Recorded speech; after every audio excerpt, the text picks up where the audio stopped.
Best time table कैसे बने? Matric में अगर हम पढ़ रहे हैं तो हमें कितने घंटे पढ़ने चाहिए? हाँ तो नमस्ते जी।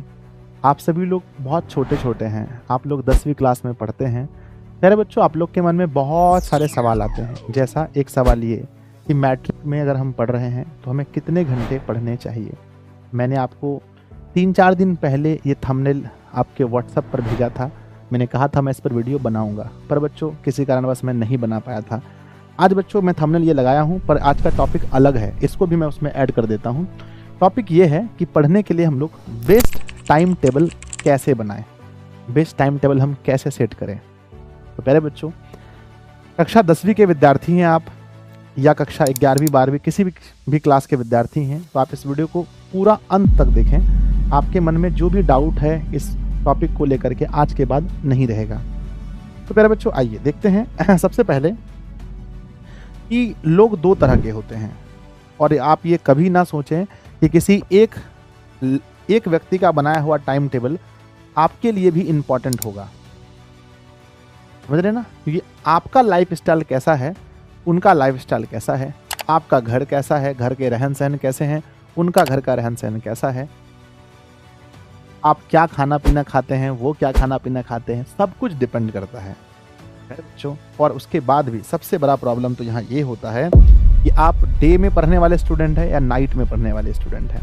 कुछ बच्चे ऐसे होते हैं जो दिन में बहुत ज़्यादा पढ़ने पर विश्वास करते हैं, सुबह 4:30-5 बजे ही उठ जाते हैं और पूरी मेहनत करके बच्चों पढ़ाई करते हैं पूरे दिन भर, और रात में जल्दी 9 बजे सो जाते हैं।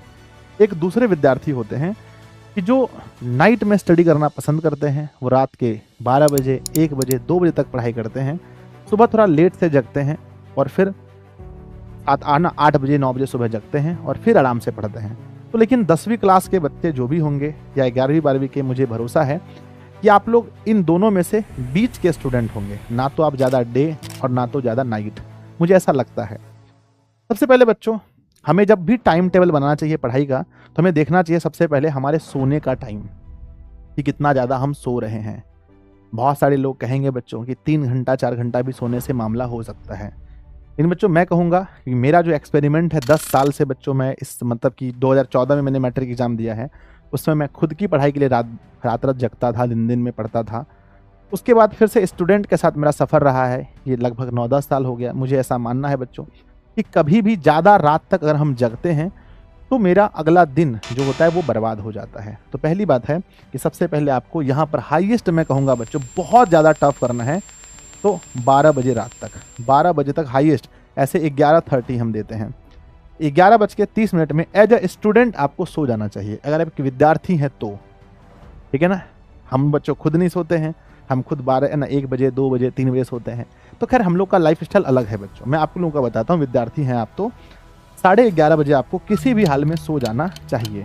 और यहाँ से 7 घंटा लगभग जोड़ लीजिए, 7 घंटा है ना। 12 से 7 अगर हम जोड़ते हैं तो 7 बज जाता है, यहाँ 6:30 बजेगा, तो लगभग आपको सो करके 6 बजे उठ जाना चाहिए।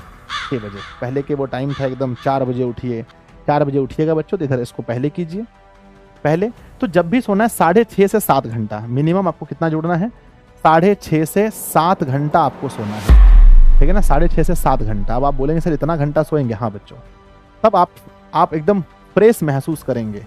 और कुछ अपवाद होता है हमेशा जीवन में, हो सकता है आप 3 घंटा में ही सो जाएं, तो आपकी बात अलग है। मैं जनरल इंसान की बात करता हूँ। जब आप 6:30 से 7 घंटा पढ़ते हैं, तब आप आगे 6:30 से 7 घंटा सोते हैं, तो उसके बाद जो भी टाइम आपके पास बचता है ना, फिर वो टाइम आपका दिमाग 100% बच्चों एकदम पूरी तरीके से आपका साथ देता है, आपका शरीर भी आपका साथ देता है बच्चों। अगर आपका शरीर स्वस्थ रहेगा तभी आप अच्छे से स्टडी कर पाएंगे। शरीर बच्चों मान के चलिए सोने, है ना, बहुत पढ़ने का मन कर रहा है, पर शरीर बच्चों बार बार सोने लग रहा है, बार बार थक जा रहा है। इसीलिए पहले आपको सोने का टाइम फिक्स कीजिएगा। आप लोग कमेंट बॉक्स में लिखिएगा आप कितना टाइम सोते हैं। पहली बात, कितना घंटा सोते हैं। अब आपने सो लिए 7 घंटा, यानी 24 घंटे के 7 घंटे तो आपने निकाल दिए। अब बच्चों होता है कोचिंग या ऑनलाइन क्लास। अब ये कोचिंग और ऑनलाइन क्लास जो है, इसको और प्लस में हम स्कूल कहते हैं, प्लस स्कूल, इन तीनों का टाइम आपको जोड़ना पड़ेगा कि आप कोचिंग में कितना टाइम दे रहे हैं, स्कूल में ऑनलाइन क्लास में कितना दे रहे हैं। स्कूल में बच्चों, स्कूल में बच्चों मैं अगर बताता हूँ, अगर आपकी स्कूल में पढ़ाई नहीं होती है पढ़ाई अगर नहीं होती है आपके स्कूल में तो स्कूल में छुट्टी भी लेना शुरू कर दो। अगर कहा जा रहा है कि 70-75% अटेंडेंस बनाना है तो कभी भी 100% स्कूल मत जाओ, क्योंकि जो टाइम आपका बचेगा उस दिन आप बहुत अच्छी स्टडी कर पाएंगे। जब स्कूल आप नहीं जाएंगे तो 3-4-5 घंटा आपके पास बच जाता है, पूरा 4-5 घंटा आपके पास बचता है और उस समय आप बहुत अच्छे से घर पे बैठ के स्टडी कर सकते हैं। तो अगर स्कूल में पढ़ाई होती है तब तो आप डेली जाइए, नहीं होती है तो अवॉइड कीजिए कि जब भी मौका मिले छुट्टी का तो छुट्टी भी जरूर कीजिए अपनी स्टडी के लिए, पढ़ने के लिए। तो मान लेते हैं कि हमारे पास टोटल 7 घंटा हम सो गए और कोचिंग ऑनलाइन क्लास स्कूल से मिला करके हमारे लगभग 5 घंटा निकल गए। 5 घंटा या फिर 7 है ना, 6 घंटा। 6 घंटा तो 6 और 7 कितने हो गए? 13 घंटा आपका खत्म हो गया। 13 घंटा। अब आपके पास प्रॉपर कितना घंटा बचा है? अब आपके पास प्रॉपर 11 घंटा बचा है। 11 घंटा कितना बचा है? 11 घंटा। 11 घंटे में हम लोग बच्चों खाना पीना नहाना ये सब में हम निकाल देते हैं कि टोटल में आपके लग जाएंगे टोटल 2 घंटे। बचा कितना घंटा? 9 घंटा। अब आपके पास बचा है 9 घंटा। कितना बचा है? 9 घंटा। 9 घंटा में फिर हम आपको आपकी हैप्पी के लिए, आपकी हैप्पीनेस के लिए, आपको घूमने फिरने के लिए, आपको मेरे बच्चे थोड़ा सा मोबाइल वगैरह चलाने के लिए, कुछ आप खोल करके देख रहे हैं मूवी वगैरह ये वो, उसके लिए भी हम आपको दे देते हैं फिर से हम 2 घंटा। 2 घंटा बचा कितना बच्चों? बचा कितना? 7 घंटा। 7 घंटा के बाद बच्चों आपको फिर हम लोग है ना कुछ इंपॉर्टेंट वर्क आपका होगा, इंपॉर्टेंट वर्क होगा मेरे बच्चे। तो आप मान लेते हैं कि 1 घंटा हम वहाँ दे दिए। अब जो आपके पास 6 घंटा बचा है सेल्फ स्टडी के लिए, 6 घंटा में हम आपको 1 मिनट भी नहीं देने वाले हैं, 1 सेकंड भी आपको नहीं देने वाले हैं बच्चों। ये जो 6 घंटा आपके पास बचा है, देखिए मैंने हर चीज़ में आपको दिया है। सोने के लिए मैंने प्रॉपर टाइम दिया है, कोचिंग स्कूल सबके लिए मैंने प्रॉपर टाइम दिया है, हर चीज़ के लिए मैंने प्रॉपर टाइम दिया है। अब जो आपके पास 6 घंटा का टाइम बचा है, इस 6 घंटा को ही मेरे बच्चे 6 घंटा को ही है ना 6 घंटे की ही जो 6 घंटा बचा है इसमें ही आपको पढ़ाई करनी है, जिसमें आपका होमवर्क सेल्फ स्टडी होगा। तो ये रहा आपका 6 घंटा, है ना। 6 घंटा आपका रहा। अब इस 6 घंटे को मेरे बच्चे आपको जैसे बांटना है, जब आपका ये 6 घंटा मिल रहा है उस समय आपको 6 विषय हैं। कितने हैं? 6 विषय आपको पढ़ने हैं। 1 2 3 4 ये हुआ 5 और ये हुआ 6। 6 विषय हैं और आपके पास 6 घंटे हैं। अब आप समझ लीजिए कि किस विषय को हमें कितना टाइम देना है, किस विषय को हमें कितने टाइम देना है। बच्चों अगर आपको लगता है कि कोई विषय मेरा अच्छा है, जैसे संस्कृत अभी सिर्फ बुक हुआ है, संस्कृत में सिर्फ बुक पढ़ाई हुआ है तो इसको भी ज़्यादा टाइम नहीं देना है, बुक को आपको पता है। हिंदी विषय में सिर्फ बुक हुआ है तो इसमें भी ज़्यादा टाइम नहीं देना है। बचा क्या? SST। तो बच्चों बचा क्या? SST, बचा क्या? मैथ, और बचा क्या? बचा क्या? साइंस। इन तीनों विषय को मिला करके अप्रॉक्स मेरे बच्चे आप 5 घंटा दे दो। 5 घंटा। 1 घंटे में दोनों का बुक थोड़ा बहुत देख लो, 5 घंटा देना है। 5 घंटे में मेरे बच्चे मैथ को लगभग डेली घड़ी देख करके मैथ को 2 घंटा दो, है ना। और बच्चों साइंस को मेरे बच्चे 1.5 घंटा और SST को भी 1.5 घंटा आपको देना है। ठीक है, ये आपका रूटीन होना चाहिए। 1.5 घंटा देना है। कब देना है ये आप तय करेंगे, क्योंकि हर किसी का जीवन अलग अलग। मैं आपको बोल दूंगा 6 से 7 पढ़ाई करो, नहीं पाएगा। आप सोचो कि आपको डेली किसी भी हाल में अपने लिए 6 घंटा निकालना है और 6 घंटा बच्चों जब पढ़ो तो पूरा 100% झोंक दो। 100%। अलार्म वाली एक घड़ी मिलती है, पापा को बोलना कि अलार्म वाली घड़ी मिलती है जिस पर ऐसा टाइम लिखा रहता है कि 23 सेकंड 24 सेकंड, इस तरह से घड़ी हमेशा होता है। इस तरह से मेरे बच्चे घड़ी आपके सामने जो है टिक टिक टिक टिक करता रहेगा। ध्यान दीजिएगा, ये अलार्म वाली घड़ी होना चाहिए आपके पास, है ना। ये ऐसे आपके टेबल पर रखा रहेगा और ऐसे ये घड़ी चलता रहेगा। तब आपको पता चलेगा सच में आप कितना घंटा पढ़ रहे हैं। और इस समय पढ़ते टाइम अपने फ़ोन को अपने पास से बिल्कुल दूर रखो। ना कोई नोटिफिकेशन टेलीग्राम का, ना व्हाट्सएप का, ना इंस्टाग्राम, कुछ नहीं, कहीं से भी कोई भी मैसेज नहीं आना चाहिए बच्चों। तब आपको पता चलेगा कि डेली 6 घंटे ही पढ़ के, 6 घंटे ही अगर आप पढ़ेंगे बच्चों, आप तब जा करके बन सकते हैं टॉपर बन सकते हैं।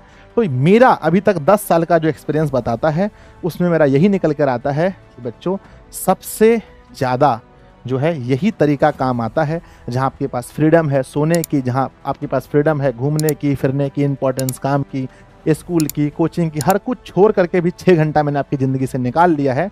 और यही 6 घंटा जो है ये आपको बच्चों पढ़ाई करनी है। और ये इसी को हम लोग सेल्फ स्टडी कहते हैं, खुद से पढ़ना है। अब इसमें पढ़ेंगे क्या? मैथ पढ़ना है तो मैथ पढ़ेंगे, SST पढ़ेंगे, नोट्स पढ़ेंगे, जो पढ़ना है। और पढ़ते टाइम बच्चों इन चीज़ों का ध्यान रखें। मैंने लिख दिया है कि मैथ विषय का जरूर ध्यान रखें पढ़ते टाइम बच्चों, क्योंकि ये विषय आपको दिक्कत करता है। और रिवीजन करें, है ना। जो भी पढ़ाया गया है उसको रिवीजन करें। और बच्चों राइटिंग स्किल पर जब भी आप सेल्फ स्टडी करें तो बच्चों कम से कम साइंस और एसटीटी क्वेश्चन को खुद से लिखें।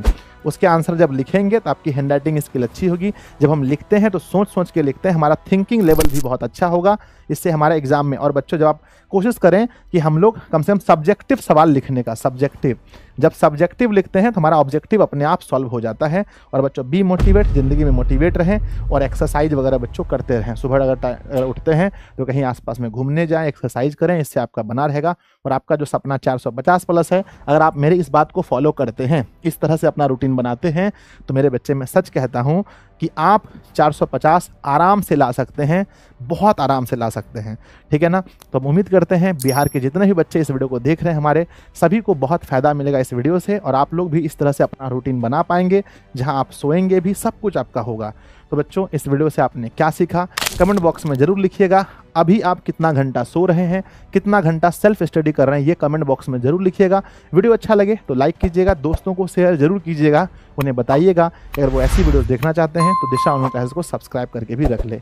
धन्यवाद बच्चों, मिलते हैं किसी और वीडियो में। और आप लोग जरूर मेरे प्यारे बच्चों, जितने भी बच्चे हैं आप सभी लोग जरूर मैट्रिक के स्टूडेंट अगर आप हैं तो ड्रीम 450 प्लस बैच में जुड़ जाइएगा, जहां हम आपको ऐसी बातें रोजाना बताते रहते हैं। और रोजाना हम आपको बहुत अच्छे से math, science, social science, Hindi, English, Sanskrit सब पढ़ाते रहते हैं। ठीक है, तो कमेंट्स करना नहीं भूलिएगा, आपका कमेंट्स मुझे बहुत अच्छा लगता है। धन्यवाद बच्चों।